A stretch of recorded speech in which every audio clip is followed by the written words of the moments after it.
I can see it working-ish. I mean, I think you look at this left side, Trex, these are all top-performing heroes in this meta. Those are a few, but not all of them. I will say this, teams have been blessed by getting unique. Teams have made things happen by trying new heroes. The Joy was once a monster, and it does well against a Suyo, can do well against enemy fighter jungles, so maybe it is the answer to the Bakito jungle. Well, will it be the answer? The new rivalry in the jungle and the old rivalry with Indonesia and the Philippines. 152 games between them. 90 have gone the way of the Philippines. Let's see if they can make it 91.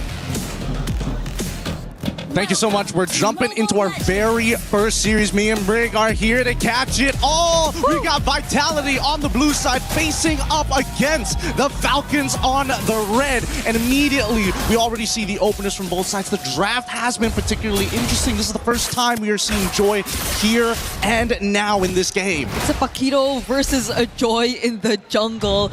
Never really expecting a new rivalry to come out again now that we're in the knockouts. But hey, it's MSC. It's always been surprises everywhere. But at least for Vitality, they've gotten one of their very good comfort picks, which is the Melissa on Eman again. And that's the thing, right? Lafel was mentioning just now that Joy does have enough iframes to actually not only close the distance, but actually deal some damage despite the go away from me. So at this stage, we're trying to see whether or not Falcons, they built a lineup where, hey, as much as we want Super Marco to win the lane, there are other aspects of the game that we cannot let drop or slip. Yep. Because especially when it comes to the objectives, right? I mean, you already were thinking twice about the Akai pickup because of the presence of a Valentina, yes, but also the Barat. So what are the guarantees that whoever jungler you pick up would not face the exact same struggles going up against the Barats, Bakito, and a Valentina? Oh, not to mention the Minotaur even. So like objective picks seem to be a bit of an advantage for Vitality, at least in the early to mid stages of the game. I would imagine that Falcons would just have to look to play for picks, right? And initially I was thinking maybe Hayabusa along the sides of the Joy as well, but I think Joy just a little bit more concentrated on the targets they want to go for rather than you just leaving it up to chance with the Hayabusa. This time round, Shogun is still going to be a pretty big problem. Not only is he winning in the lane, but more importantly, the neutrals is going to be hard. Oh, this is dangerous for him. Iman's side. Oh, whoa, whoa. Could have the Clint been an answer to the Melissa all along? Flap going in with the bravest fighter, zoning out the members of Vitality. Kyle secures the objective, a flicker from Finn, but Flap still picks up first blood. The tone as well, coming in from Shogun. Doesn't land the stun onto anyone, and now he's looking like the next target. The taunt catches up, and now Falcons are trying to chase him down. Moreno still goes in.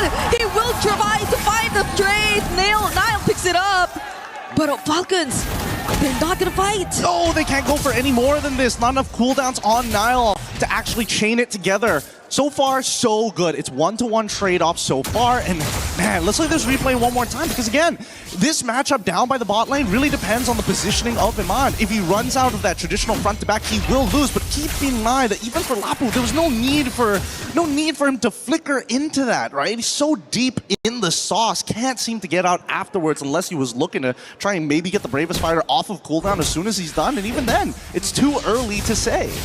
I guess it really just was down to Falcons wanting to secure the snowball. It was kind of brought up in the panel earlier on too, that the mid-game might seem a bit of a struggle for them considering the lineup that they've built.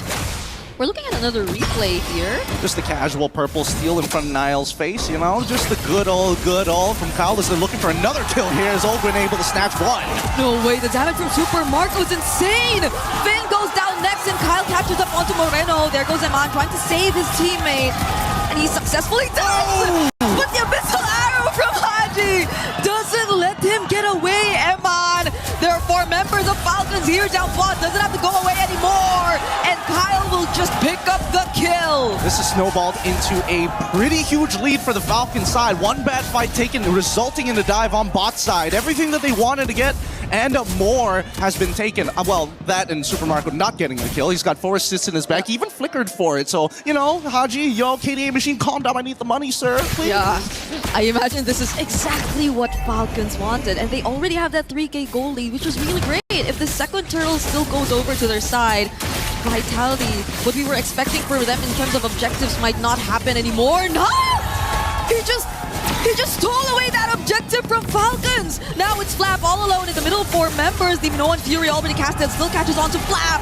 Now picks up another kill. Kyle with the electrifying beat, but he gets stunned by the bravest fighter, Landshaker, copied by Moreno. Yeah, what did I say? What did I say? First person who flickers, generally, if we don't see a kill, you're going to get traded out. Both of these teams aren't missing any of the punches. They're trying to slip as many as they can. Let's look at the replay one more time, because in moments like this, you would have imagined, okay, the fight's already over. Finn flickers forward, but guess what? Moreno, he's still watching, and it actually extends the lead further. I think at that point, Kyle should have just decided we got to back off here.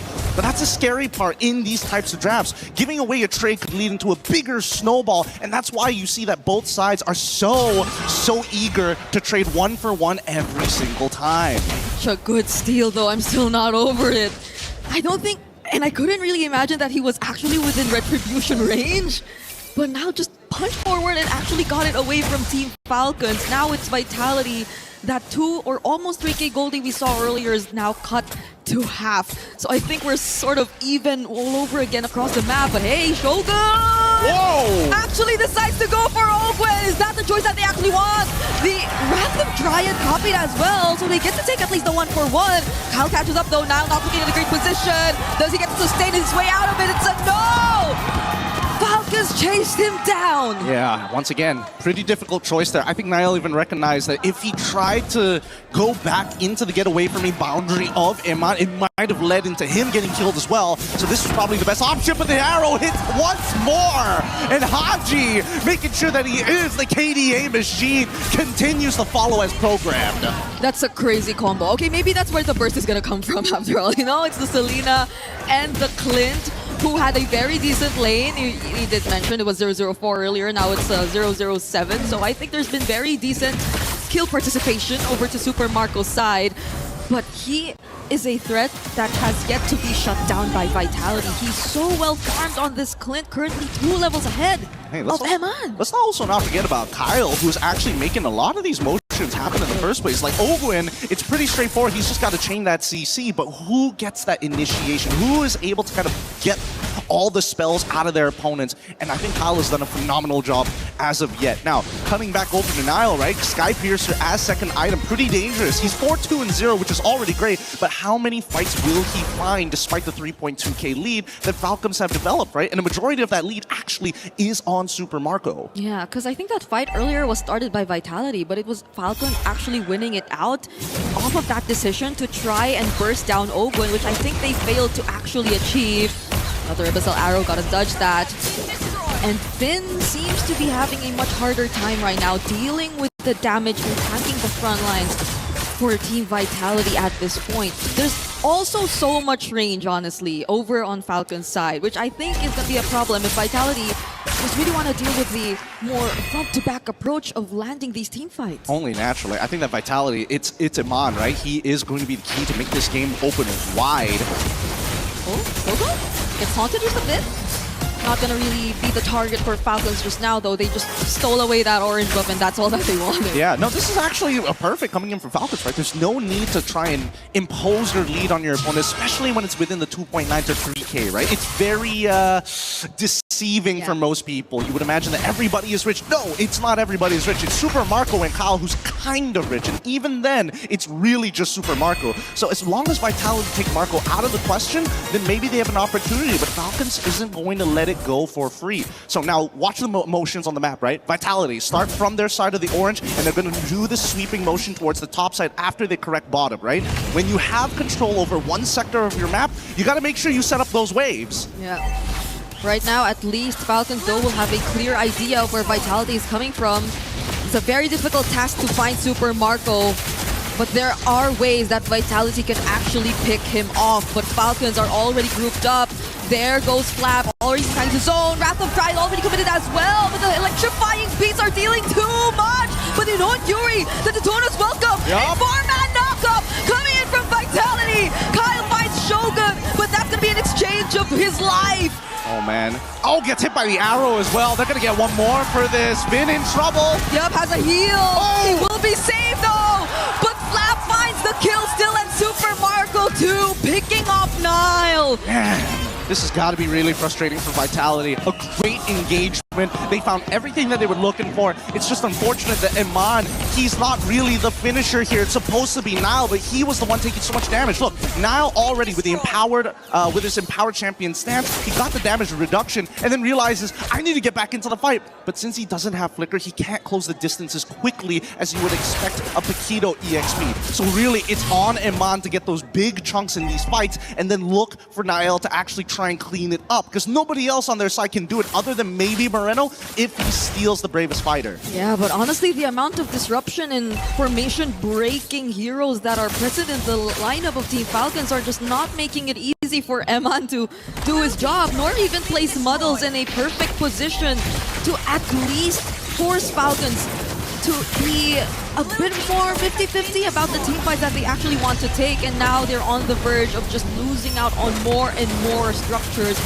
That's a conceal play by Oakwood here. Doesn't have the Oh my god. arrow all over again! Oh my and the god. burst from Super Marco! Oh, that was just... It was just one hit away from going down, and that was Finn! This is too much. This is too much for them to handle. As much as Iman is great at sieging on this Melissa, so far this Clint is doing double the work, not only chunking out key members from Vitality's side, but a raw amount of burst. Interesting, Flat making a blind read there, trying to open up this one part of the bush, but watch it every single time. If they can just get a little bit more space after the Muddles, they can almost guarantee that inhibitor turret.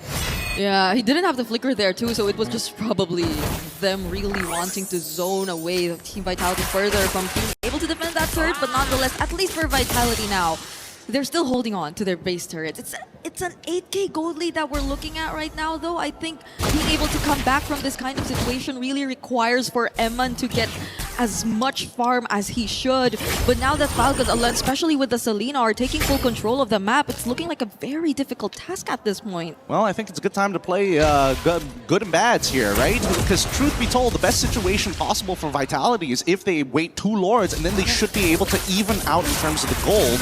If not, they have to get at least steal away 1 Lord and somehow get a complete wipeout on Falcons. 4 out of the 5 would also be ideal, majorly to get that shutdown. That shutdown going on Haji, but so far I don't think Haji's been really out of position, right? He's been throwing these arrows from so far back, and it's difficult for Vitality, especially when they are the ones on the defense. Yeah, this Selena is a hero that I really expected to be contested between these two, and whoever seems to be getting his hands on this hero is just able to apply so much pressure against the opponents. But Vitality, you're looking at them right now, they're still showing up, trying to get position around this objective. Oof. I was looking at that arrow. Yeah, but we've got a slow push down on that bot side, and Niall's already trying to correct that top side. It's going to be back into a neutral state. Same goes for mid, so Falcons will not waste any time. They're going to set that up into a hard push down by mid lane. But somebody's got to correct that bot side at some point. Owen already using the Wrath of Dryad. Bravest fighter too from Flap. The tone is welcome though. Gonna be committed onto Owen. They're gonna catch one, and they don't have the Wrath of Dryad anymore. Flicker already forced out for Owen, but the Minoan Fury of Finn trying to block off the other members of Falcons. Another knockup coming in from him, but the electrifying beats is dealing a bit too much damage. Look at that off angle. Arrow once again. Haji landed on Eman, but he's being protected so well. Oh my god, they're getting corralled like sheep. Super Marco gets 1. 4 more on the chopping block. Another Bravest fighter from Flap and Super Marco. There's just no one dealing with Super Marco and Kyle in the back lines. Oh my goodness, they've completely ran them into a corner, and now they're going to go for the end game scenario. They should be able to defend this, but Iman, he can only take so much damage. Super Marco still has plenty of vault charges. I think he's about to get 2 more here, but they need to clear this wave out. Okay.